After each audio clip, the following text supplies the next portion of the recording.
कक्षा 10 मा पढिरहेका विद्यार्थी भाइ बहिनीहरू, म निरन्तर विज्ञान तथा प्रविधि भन्ने विषयको चाप भन्ने पाठसँग सम्बन्धित प्रश्नोत्तर प्रस्तुत गरिरहेको छु। यो प्रश्नोत्तरको 7औं श्रृङ्खला हो। ल त अगाडि बढौँ है त। ल क्वेशन नम्बर 45। योभन्दा अगाडिका प्रश्नहरू हामीले उत्तरसहित गरिसकेका छौँ। समुद्रमा धेरै भार बोकेर चलिरहेको जहाज र खाली जहाजमा के भिन्नता हुन्छ भनेर प्रश्न गरेँ। यस्तै प्रश्न अघिल्लो कक्षामा पनि मैले प्रस्तुत गरेको थिएँ र यस्तो खालको एउटा चित्र प्रस्तुत गरेको थिएँ। भाइ बहिनीहरूलाई थाहा छैन। भार बोकेको जहाज यसरी धेरै डुबेर चलिरहेको हुन्छ भने भार नबोकेको चाहिँ कम डुबेर चलिरहेको हुन्छ। आखिरमा दुइटै फ्लोटिङ हो, तर यो धेरै डुबेर फ्लोट भएको, यो कम डुबेर फ्लोट भएको। यसलाई भन्दा यसरी भन्ने, प्लवनको नियमअनुसार तरल पदार्थमा उत्रिरहेको वस्तुले आफ्नो तौल बराबरको तरल पदार्थ विस्थापित गर्दछ। त्यसैले खाली जहाजले आफ्नो तौल बराबर थोरै पानी विस्थापित गरेर उत्रन्छ भने धेरै भार बोकेको जहाजले धेरै पानी विस्थापित गर्दै उत्रिन्छ। परिणामस्वरूप खाली जहाज कम डुबेर उत्रिन्छ भने भार बोकेको जहाजको धेरै भाग पानीमा डुबेर यो उत्रिरहेको हुन्छ। यसरी भन्ने। ल 46 नम्बर क्वेसन, यसलाई हटाइदिएँ। फलामको किला पानीमा डुब्छ तर फलामले नै बनेको जहाज डुब्दैन किन? यो प्रश्नको उत्तर दिँदा मलाई लाग्छ दुईटा कुरा नै समावेश गरिनुपर्छ भन्ने मेरो मान्यता छ। एउटा आर्किमिडिसको सिद्धान्त, किनभने आर्किमिडिसको सिद्धान्त भनेको फ्लोट भएको वस्तुमा होस् या सिङ्क भएको डुबेकोमा होस्, दुवैमा लागू हुन्छ। तर तैरिने वस्तुका लागि यो उत्रने वस्तुको सिद्धान्त अर्थात् प्लवनको सिद्धान्त लागू हुन्छ। दुईटालाई समावेश गरेर हामी यसरी भन्न सक्छौँ कि आर्किमिडिसको सिद्धान्त अनुसार ऊर्ध्वचाप र वस्तुले विस्थापित गरेको तरल पदार्थको तौल बराबर हुन्छ। फलामको किलाको तौल यसले विस्थापित गरेको तरलको भन्दा बढी हुन्छ। त्यसैले किलाको तौलभन्दा यसमा पर्ने ऊर्ध्वचाप कम भएकोले यो पानीमा डुब्छ। तर पानी जहाजलाई यसरी बनाइएको हुन्छ कि यसभित्र धेरै खोक्रो भाग हुन्छ, जसले गर्दा यो आफ्नो तौल बराबरको पानी विस्थापित गर्न सक्षम हुन्छ र प्लवनको सिद्धान्त अनुरूप उत्रन्छ। प्लवनको सिद्धान्त अनुसार उत्रिरहेको वस्तुको तौल र यसले विस्थापित गरेको तरलको तौल आपसमा बराबर हुन्छ। ल यसरी उत्तर दिन सकिन्छ। ल अब अर्को प्रश्नतर्फ लागौँ है। 47। पानीभन्दा धेरै घनत्व भएको वस्तु मात्र पानीमा उत्रन्छ, यो भनाइ सत्य हो वा होइन? कारण दिनुहोस् भनियो भने यो आंशिक सत्य हो, पूर्ण रूपले सत्य नै होइन। म एउटा यहाँ चित्रबाट देखाउँछु है। यो पानी लिएको एउटा ठुलो भाँडा छ। यसमा मैले स्टिलको कचौरा राखेँ। स्टिलको घनत्व त पानीको घनत्वभन्दा निकै बढी हुन्छ। लगभग यसको घनत्व चाहिँ 8 ग्राम पर क्युबिक सेन्टिमिटर भने पानीको त 1 ग्राम पर क्युबिक सेन्टिमिटर। यो कचौरा पानीमा तैरिन्छ नि। तिमीले कचौराको बनोट हेर, मैले बिस्तारै देखाएको कारण चाहिँ के भने यसले तैरिँदाखेरि यहाँ भएको सबै पानीलाई विस्थापित गर्छ। आकार आफ्नो सानो छ, यो पाप्रो जस्तो मात्रै हो नि त यो, हैन? बाउल लाइक स्ट्रक्चर अथवा कचौराको चाहिँ भित्तो मात्र त हो नि। यो भित्ता मात्रैको सम्पूर्ण भित्ताको चाहिँ आयतन कचाकुचुक पार्यो भने त थोरै हुन्छ नि।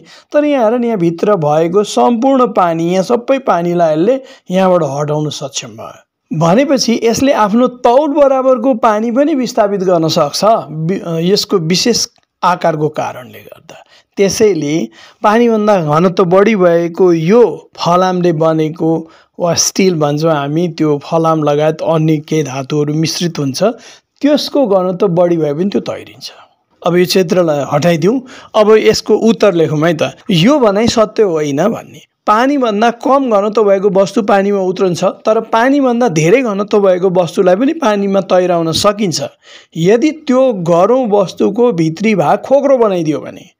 त्यसले आफ्नो तौल बराबरको तरल पदार्थ विस्थापित गर्न सक्षम हुन्छ र प्लवनको सिद्धान्त अनुसार कुनै वस्तुले आफ्नो तौल बराबरको तरल पदार्थ विस्थापित गर्दछ भने त्यो वस्तु तरलमा उत्रन्छ।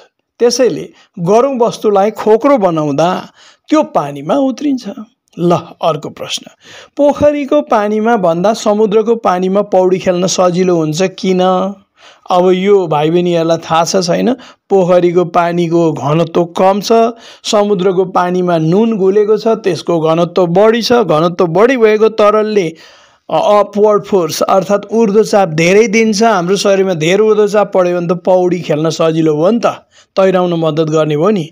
यसरी लेख्ने, समुद्रको पानीमा नुन घुलेको हुन्छ तर पोखरीको पानीमा हुँदैन। त्यसैले समुद्रको पानीको घनत्व धेरै हुन्छ। बढी घनत्व भएको तरल पदार्थले वस्तुमा धेरै ऊर्ध्वचाप दिन्छ।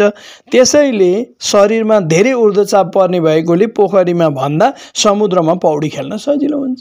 ल अब अर्को प्रश्नतिर लागौँ है। अब ढुङ्गा किन पानीमा डुब्छ? तरल पदार्थको घनत्व र यसले वस्तुमा पार्ने ऊर्ध्वचाप बीच के सम्बन्ध छ? अब ढुङ्गा पानीमा किन डुब्छ? यो डुब्छ भन्ने कुरो त सबैलाई थाहा छ, विज्ञान के हो हैन। अनि यसमा अर्को प्रश्न पनि टाँसियो, तरल पदार्थको घनत्व र यसले वस्तुमा पार्ने ऊर्ध्वचाप बीच के सम्बन्ध छ भनियो। अब यसलाई यसरी उत्तर दिने, ढुङ्गाले विस्थापित गर्ने पानीको तौलभन्दा ढुङ्गाको तौल बढी हुन्छ। आर्किमिडिसको सिद्धान्त अनुसार वस्तुमा पर्ने ऊर्ध्वचाप र वस्तुले विस्थापित गरेको तरल पदार्थको तौल बराबर हुन्छ। त्यसैले ढुङ्गामा पर्ने ऊर्ध्वचाप कम हुन्छ। ऊर्ध्वचाप तरल पदार्थको घनत्वसँग समानुपातिक हुन्छ। दोस्रो भागको उत्तर पनि मैले यहाँ बताएँ हैन। ल अर्कोतिर लागौँ। ऊर्ध्वचाप र वस्तुले विस्थापित गरेको तरल पदार्थको आयतन बीच के सम्बन्ध छ हैन। यसलाई यसरी भन्ने, वस्तुले विस्थापित गरेको तरल पदार्थको आयतन बढी हुनुको मतलब विस्थापित तरलको तौल बढी हुनु हो। आर्किमिडिसको सिद्धान्त अनुसार ऊर्ध्वचाप र विस्थापित तरलको तौल बराबर हुने भएकोले विस्थापित तरलको आयतन बढ्दा ऊर्ध्वचाप पनि बढी हुन्छ हैन। हामीले डाइरेक्टली प्रोपोर्सनल भन्न सक्छौँ। अब अर्को प्रश्न हेरौँ। दिएको चित्रमा एउटा फुललाई पानीमा देखाइएको छ। फुल भन्नाले यहाँ अन्डा भनिएको हो। कतिजना भाइ बहिनीहरू कन्फ्युज हुने होइन।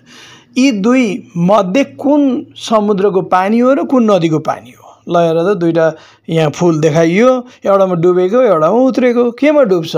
नदीको पानीमा डुब्छ नि, समुद्र पानीमा उत्रिन्छ नि। किनभने समुद्रको पानीमा नुन घुल्या हुन्छ, अपथ्रस्ट बढी हुन्छ, ऊर्ध्वचाप बढी हुन्छ। त्यही कुरा लेख्ने, फुलको घनत्व नदीको पानीको घनत्वभन्दा बढी हुन्छ किनकि नदीको पानीमा नुन घुलेको हुँदैन। त्यसैले फुल नदीको पानीमा डुब्छ, घनत्व बढी भएको चिज डुब्ने भयो। तर त्यही फुलको घनत्व समुद्रको पानीभन्दा कम हुन्छ किनकि समुद्रको पानीमा नुन घुलेको हुन्छ। त्यसैले फुल समुद्रको पानीमा उत्रन्छ। तसर्थ दिएको चित्रमा पहिलो नदीको पानी हो भने दोस्रो समुद्रको पानी हो। ल अर्को प्रश्न, कुन अवस्थामा कुनै वस्तु पानीमा उत्रिन्छ भन्यो भने त यसका दुईवटा अवस्थाहरू हामी बताउन सक्छौँ। एउटा त डेन्सिटी कम हुँदा, अर्को चाहिँ आफ्नो तौल बराबरको पानी विस्थापित गर्दाखेरि। यदि वस्तुको घनत्व तरलको घनत्वभन्दा कम भएमा वस्तु उत्रिन्छ, फ्लोट हुन्छ भने यदि वस्तुले आफ्नो तौल बराबरको तरल पदार्थ विस्थापित गर्न सक्षम भएमा पनि वस्तु फ्लोट हुन्छ। भित्र खोक्रो बनाइदियो भनेदेखि त्यस्तो हुन्छ नि। अघि नै हामीले कुरा गरिसक्यौँ। ल अर्को प्रश्न, बल र चाप बीच कुनै दुईवटा फरकहरू लेख्नुहोस् भन्यो भने त टेबल बनाउनु पर्यो।